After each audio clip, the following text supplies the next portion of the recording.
En segundo lugar tenemos a Cristina Royce, de Ecologistas en Acción. Segunda, levántate, porque no hemos puesto cartelitos. Portavoz del Movimiento Ibérico Antinuclear y representante en el Comité de Participación Pública y Transparencia del CSN. Lleva desde 1991 haciendo activismo ecologista y de divulgación sobre los problemas sociales y ambientales de la energía. Comenzó en el grupo AEDENAT de Madrid, que posteriormente se transformó en Ecologistas en Acción. Forma parte de la organización Plataforma por un Nuevo Modelo Energético y de Ecologistas en Acción. Ambas organizaciones están en el Movimiento Ibérico Antinuclear y actualmente es portavoz del MIA y delegada de Ecologistas en Acción en el Comité Asesor para la Transparencia y Participación Pública del Consejo de Seguridad Nuclear. Con estas introducciones quizás os sirva para orientaros a quién tenéis que dirigir las preguntas. Depende de la especialización que en esta lectura os estoy haciendo de cada uno de ellos. Yo quería empezar diciendo que respecto a la cuestión del alargamiento de vida de Almaraz, que es en lo que me voy a centrar, que está muy claro que decidieron que se cerrara y la fecha de cierre y el orden de cierre los dueños de las centrales. En 2019, en el mes de mayo, sacaron el informe. Y los motivos que tuvieron, desde luego entonces, no dieron mayores explicaciones, pero es evidente que si las centrales fueran rentables para ellos, no hubieran decidido cerrar el negocio. Así que el problema, yo entiendo que es la falta de rentabilidad de las centrales. Y seguimos en esa situación porque por ahora nadie ha rectificado todavía, pese a las amenazas que hay de hablar y de cambiarlo, nadie ha planteado el rectificar. Y sobre todo no para Almaraz, que ellos decidieron que fueran los primeros reactores en cerrar. La cuestión es que en 2019 no era rentable y ahora tampoco. Y como ejemplo quiero comentar la parada de Almaraz y también de la central de Cofrentes hace más o menos un año, entre febrero y marzo del año pasado. Porque es que la situación del sistema eléctrico ha cambiado mucho en estos últimos años, con mucha rapidez. Y ya no estamos en el mismo contexto de producción de electricidad que había a lo mejor hace 10 años, 15 años, ¿no? Cuando no se oye. No se oye, igual es que no lo entiendo. No lo había entendido, perdón. Bien, el caso es que pararon por no entrar en la casación del mercado mayorista de electricidad 2 centrales nucleares, por primera vez. Dijeron a Red Eléctrica, y fue la nota de prensa que publicaron y que está en sus webs, que el precio que iban a cobrar no financiaba los costes de operación, los costes variables, que para ellos son básicamente el combustible. Y es que el uranio, desde que empezó la guerra de Ucrania, ha empezado a subir y ya veremos cuándo para. Entonces, el problema que han tenido ellos es la rentabilidad. En la formación de precio de electricidad no entran ni las renovables ni las nucleares, lo que se llama entrar a precio cero. Ellos cobran después de lo que cobra la oferta más cara de todas las centrales que hayan entrado cada hora a completar la demanda eléctrica que se prevé. Pero cuando hay días en que la renovable y la nuclear, ellas solas, son suficientes para satisfacer la demanda de alguna hora, pues las dos entran a coste cero, pues cobran casi nada, mucho menos de los ingresos normales. Y esa fue la circunstancia. No se puede. Se aguanta. No, es que lo tienes que poner muy cerca. Vale. Si quieres usar este. Bueno, Es igual, sigo así y ya procuraré espabilar. Bien, la cuestión es que en determinadas horas todos los años ocurre eso, que satisfacen la demanda solamente 2 tipos de tecnologías de centrales que entran a coste cero, por lo tanto cobran menos, muchísimo menos. El consumidor tiene la ventaja de que son los días en que baja el precio de la electricidad. Pero esto empieza a ser un problema para las nucleares, porque la cantidad de generación renovable es cada vez más alta. Con datos del año 2023, de toda la electricidad que se generó ese año, la mitad fue renovable, principalmente eólica y solar, y también hidráulica, ¿vale? Entonces, la cuestión es que en el nuevo sistema eléctrico, con más renovables cada vez, lo cual nos interesa por razones que creo que ya todos conocéis, las renovables tienen una escasa cabida, ¿vale? Y como tienen costes altos de funcionamiento, pese a lo que digan y pese a que, dado el tiempo que llevan funcionando, que ya son la mayor parte de las centrales más de 40 años, ya están amortizadas, aún así sus costes de mantenimiento y de combustible son altos y por tanto en este contexto se van a encontrar con que en el mercado libre que hay ahora, pues no tienen sitio. Y lo que hacen es pedir, no solo en España, en el resto del mundo está pasando también, el apoyo de los estados. Y en este caso el apoyo es: bajen usted los impuestos. Y eso es lo que está generando todo este ruido, yo creo, y esta polvareda que hay alrededor de alargar la vida de Almaraz, como si pues sencillamente el futuro de Extremadura dependiera solamente de eso. Pero ante eso hay que recordar primero que si las empresas hubieran querido hacerlo, hubieran tenido que presentar una cierta documentación en noviembre del año pasado, cosa que no lo hicieron. Por lo tanto, si se les permitiera volver a solicitarlo, en realidad se estaría ya cometiendo una irregularidad.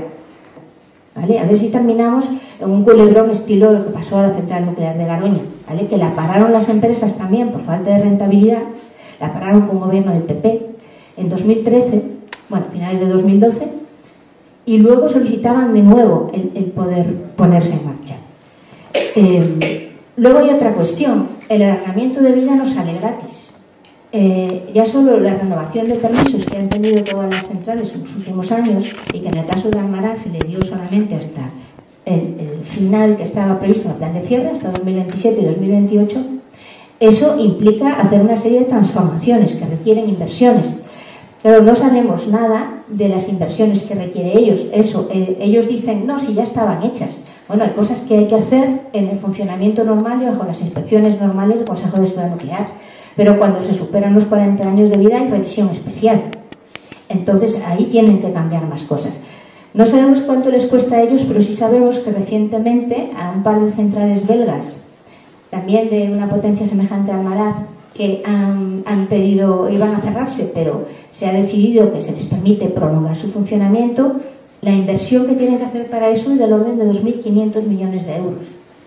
Además, en este caso, por lo visto, se compromete el Estado belga a pagarla, no sé si totalmente o en parte.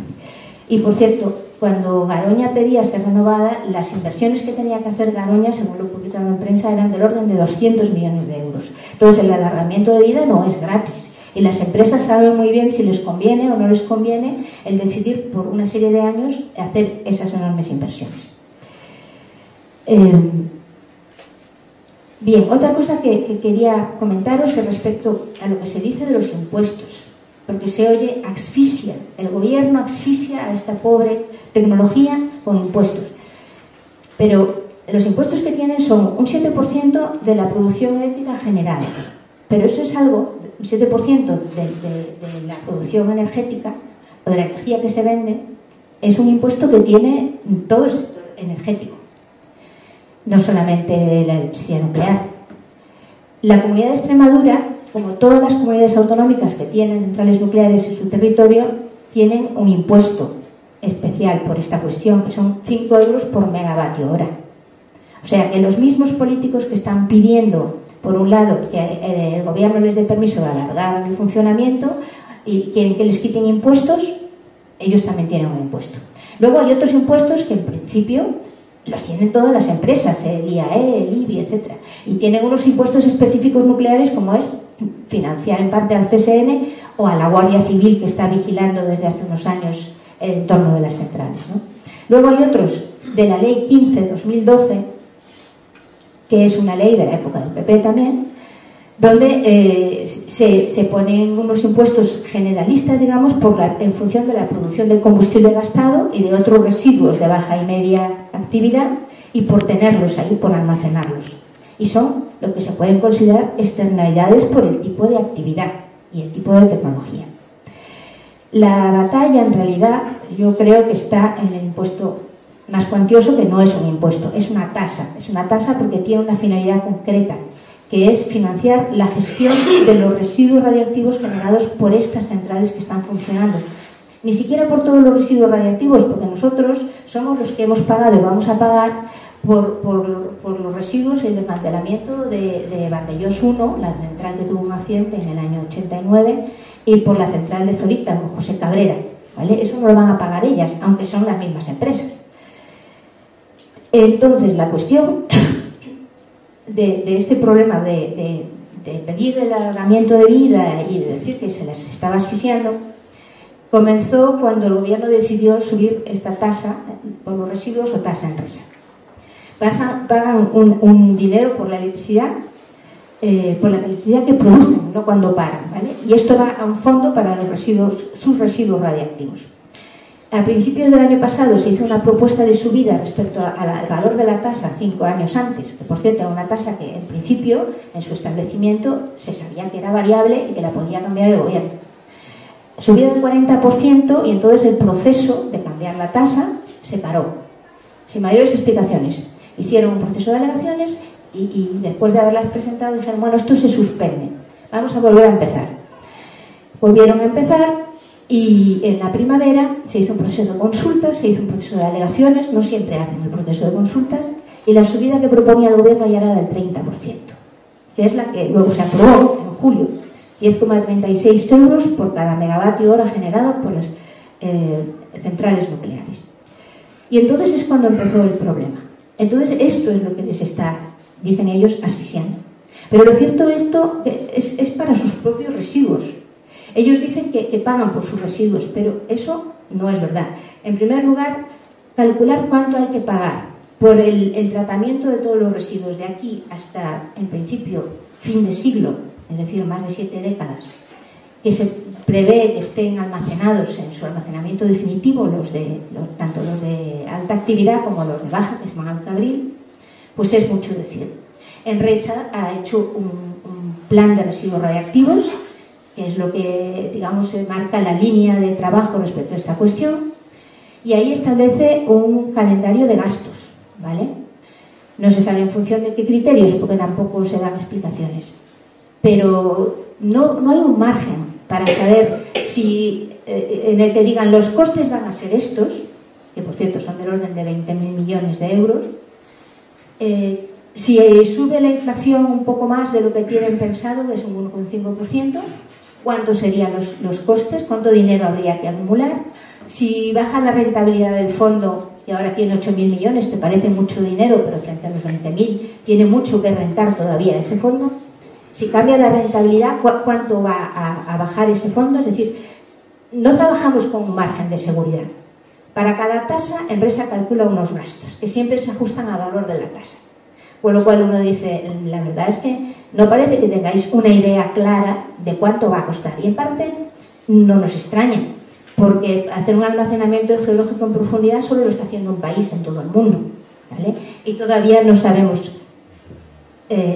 mucho de sus costes. Por tanto, lo que queremos decir es que en realidad la gestión de los residuos radiactivos está muy ligada a esa tasa Enresa que quieren que se les baje, y no debemos dejar que se baje, sino que se debería aumentar para tener un margen de seguridad y que nuestros descendientes no terminen pagando por los residuos radiactivos. Luego quería apuntar un par de cosas más. Alargamiento de vida. Si produce más electricidad, en principio se recaudará más dinero. Hay más dinero para los residuos, pero es que también hay más residuos. Si se hace un cálculo en base a las recargas previstas, donde sí se sabe qué cantidad de uranio se va a meter en la central, se puede decir que en 10 años los contenedores en el ATI de Almaraz aumentarían en 13 contenedores más. Y en principio en Almaraz ya hay, en 2035, con el plan de cierre, llegarían a 126. Una cantidad de 1.735 toneladas de uranio. Con 10 años de funcionamiento, 172 toneladas más. ¿Cuántos años más querrían alargar?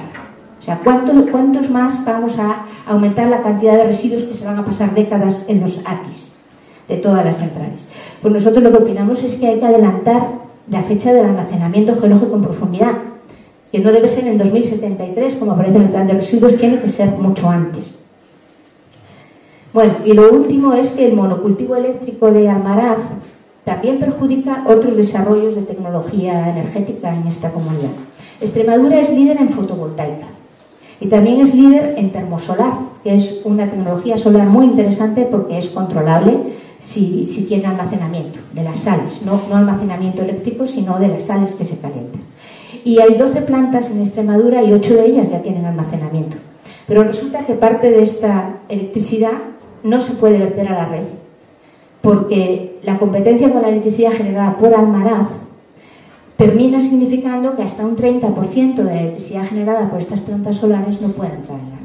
Esto lo digo por un estudio que se ha publicado recientemente de una consultora energética inglesa, me parece que era, que dice literalmente que cuando Almaraz cierre, los vertidos, es decir, las pérdidas de electricidad que no se puede verter a la red de tipo renovable bajará en un 30%, lo cual es una barbaridad.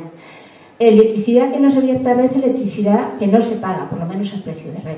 Tendrán sus propios acuerdos, pero no se paga. Eso significa que rentabilizar las inversiones en renovables tarda más, por lo tanto es un obstáculo al desarrollo renovable. Se podría pensar que es una culpa de desarrollar más red eléctrica para que todo pueda salir. Bueno, eso es verdad, pero si tenemos un gran almacén, un IKEA, que hace que se atasque una carretera, la respuesta a eso es, pues hagan ustedes otra carretera. No nos digan a nosotros que tenemos que cambiar nuestra actividad o hay que ver dónde aparcan los coches para que no estorben, ¿no? Bueno, pues es un poco el mismo caso. Creo que la sociedad donde están las centrales nucleares es Extremadura, pero es todo el país, tiene derecho a decidir qué tipo de costes y de peajes quiere terminar pagando por cada energía. Y esto en cuestión nuclear, pues yo creo que, como él había explicado antes, nunca se le ha planteado a la gente. Han sido decisiones de facto de gobiernos y de industrias y la gente se lo ha encontrado ahí y se lo va a tener que aguantar durante todavía muchos años más, aunque solo sea por los residuos. Muchas gracias.